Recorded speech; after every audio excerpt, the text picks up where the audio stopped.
트래블데일리 뉴스를 시작하겠습니다. 한국여행업협회가 운영하고 있는 관광통역 안내소가 있습니다. 전국에 14개소에 위치하고 있는데요. 이곳을 찾는 외국인 개별 관광객을 실제로 만나서 설문조사를 진행을 했는데요. 94.7%가 한국을 재방문할 의사가 있다고 밝혔습니다. 지난 7월부터 8월까지 2개월 동안 전국에 14개가 아니라 15개네요. 관광 통역 안내소를 방문한 외국인 개별 관광객 직접 대면해서 설문조사를 했는데요. 결과를 한번 살펴보겠습니다. 항목은 선택형 내문항과 서술형 두문항으로 이루어졌었고요. 한국 방문 횟수, 한국 여행 정보 습득 경로, 한국 이미지, 그 다음에 불편사항, 그 다음에 재방문 여부 해서 715명 정도 참여를 했다고 하네요. 참여한 외국인 관광객 연령층은 30대가 가장 많았고요. 그 다음에 40대, 그 다음에 전체 응답자 중에 30에서 40대가 절반을 차지했고요. 여성 비율은 59%, 60% 정도 가량으로 여성이 많았습니다. 설문에 참여한 관광객 국적을 한번 보면요. 일본, 중국, 동남아시아 관광객이 절반 이상을 차지했고요. 결과 한번 또 볼게요. 2회 이상 한국 방문한 외국인은 45.3%, 그 중에서 94.7%가 재방문 의사가 있다고 밝혔습니다. 한국에 대한 이미지, 한국 하면 어떤 것들이 떠오르냐에 대해서 가장 많은 거는 이제 대중문화, 그리고 한국의 음식 등, 그 다음에 인터넷 여행, 그런 것들이 꼽혔고요. 여행 정보는 절반 이상이 인터넷 39.2%, SNS가 19.9%를 통해서 얻었다고 밝혔네요. 방문 외국인 관광객들은 우리나라를 여행하면서 불편했던 점으로 언어 소통이 가장 큰 것으로 집계가 됐습니다. 언어 소통은 뭐 그들이 와서 한국말을 최소한 영어는 어느 정도 되는데 왜 이런 저희 답변이 나왔는지 모르겠습니다. 저희 그 나라 가서 꼭 그 나라 언어를 해야 되는 건 아니니까요. 예. 그 다음에 교통이 좀 불편하다고 했고, 편의시설 부족 등 이렇게 나타났습니다. 통역 안내소를 이용하는 목적으로는요, 인터넷 정보에 대한 정확한 정보 확인, 그 다음에 지도와 리프릿 자료 획득 같은 것들이 그런 목적 때문에 찾는다고 이러한 결과가 나왔습니다. 인바운드 관련한 내용들이었습니다.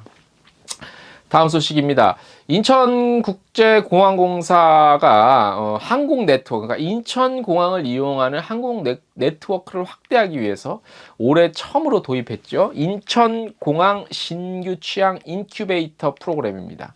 이걸 통해서 5개 노선 신규 취항을 지원을 하는데요.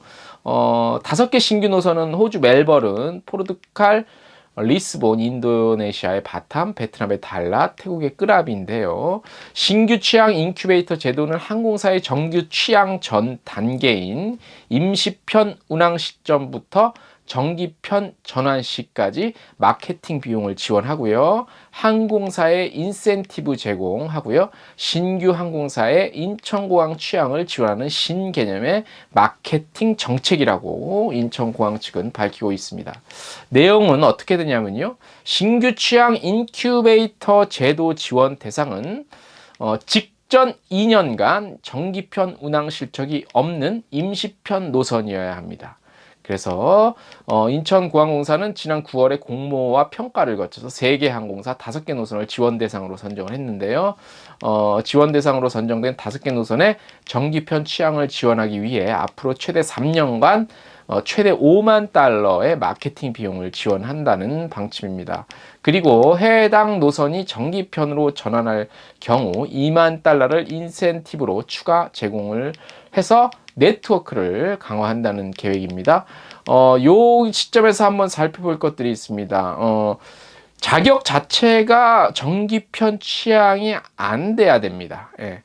그러니까 의도 자체는 이해는 합니다. 그러니까 정기편 취향을 하기에는 다소 좀 취약한 항공사들 또는 노선이 대상이 될 것 같은데, 역으로 생각하면 정기편을 예를 들어서 리스크를 감수하고서라도 정기편 취항을 하는 항공사는 이러한 혜택을 누릴 수 없다는 게 맹점이겠죠. 그래서 어떻게 보면 아예 정기편 취항을 안 하고 이런 식으로 임시방편적으로 부정기편 취항을 일부러 하는 그런 항공사도 행여나 나올 수도 있는 그런 좀 차별적인 요소들이 있지 않나 생각이 듭니다. 인천공항공사는 180개 인천공항 취항 도시를 200개까지 증대시킨다는 방침인데요. 20개 더 추가시킨다는 방침인데 200개도 아니고 2000개도 아니고요. 단지 20개 정도 취항 도시 증대시킨다는 방침. 물론 뭐 20개 도시 증대시킨다는 게 작은 숫자는 아닙니다만, 그래서 인천국제공항의 위상 치고는 다소 좀 빈약해 보이는 전략과 계획이 아닌 듯 싶습니다. 다음 소식입니다. 액티비티 플랫폼이죠. 클룩입니다. 2019년 3분기 인기도시 한번 빅데이터를 통해서 공개를 했습니다. 대략 살펴보면요. 어떻게 되냐면, 3분기 기준 한국인 여행객 인기도시 순위가 1위가 태국 방콕이네요. 아무래도 일본 수요가 줄어들면서 풍선 효과로 태국 쪽, 동남아 쪽이 많이 간 것으로, 발견이 되고요. 2위는 베트남 다낭이고요. 3위와 4위는 각각 타이페이와 싱가포르입니다. 5위는 인도네시아 발리가 차지했네요. 대부분 다 동남아시아에 몰려 있습니다.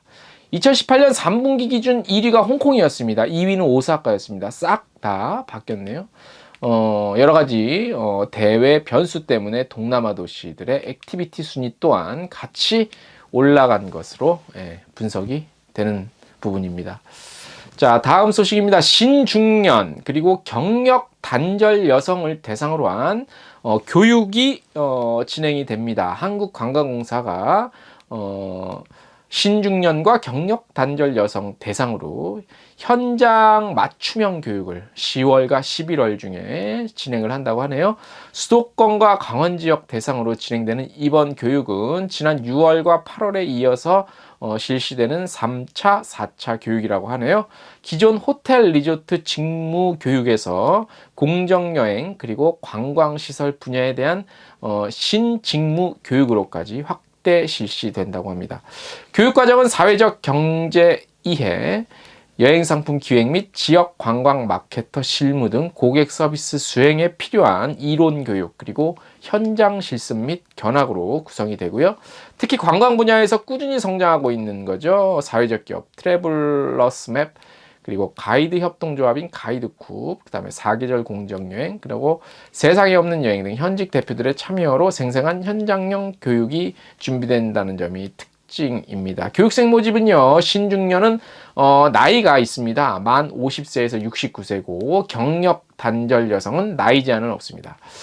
이 두 부분을 대상으로 수도권은 3차 10월 8일부터 21일, 강원도는 4차 10월 21일부터 11월 11일까지 한국관광공사 상상누리 홈페이지 통해 참가 신청을 하실 수 있고요. 선발 워크숍 그리고 면접 과정을 통해 최종 교육자를 선발합니다. 이것까지 교육 받는 것까지 좀 어렵네요. 여기 교육 받는 것 좀 더 문을 확대를 좀 했으면 좋겠습니다. 여기 최종 교육자까지 선발되는 것까지도 스트레스일 것 같습니다. 이번 교육 위탁 업체인 상상우리는 중장년 재취업 교육을 전문으로 하는 기업이라고 하네요. 뭐 교육하는 곳이 전문 기업이라 안심은 되는데, 말씀드렸다시피 좀 연배가 좀 있는 나이대가 있는 신중년 그리고 경력이 단절돼서 다시 재취업을 하기를 원하지만 쉽지는 않은데, 이마저도 교육자 대상에 뽑히는 것조차도 어려우면 이 정책이 유명무실한 정책이 되지 않을까 싶습니다. 자, 트래블 데일리 오늘 뉴스는 이 정도로 마무리하고요. 내일 좀 더 좋은 뉴스로 깊게는 분석이 안 되더라도 저희가 저희 트래블 데일리 기자 그리고 저를 비롯해서 저희 트래블 데일리에서 분석하는 내용을 좀 더 자세하고 구체적으로 그리고 상세하게 전해드리도록 하겠습니다. 오늘 여기까지 마치겠습니다.